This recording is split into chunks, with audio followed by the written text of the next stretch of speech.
আমরা কিউর একটি কোরআন শরীফ বানাবো ক্লে দিয়ে। তারপর সাদা কালারটা নিয়ে নিলাম। এবার এটাকে আমরা 4 কোনা করে কেটে নিব।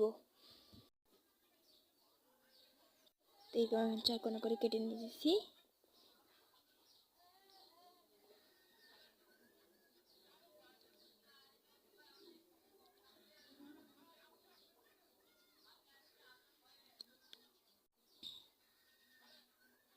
সুন্দর করে সাইডে দুটো দাগ টেনে নিব, দুটো দাগ টেনে নিব আর ওইখানে দুটো দাগ টেনে নিব।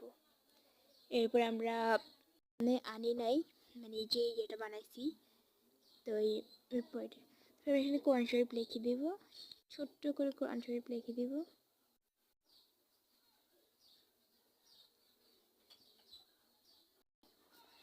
তারপরে এখানে তাহলে আমাদের হয়ে যাবে মিনি কিউট কোরআন শরীফ।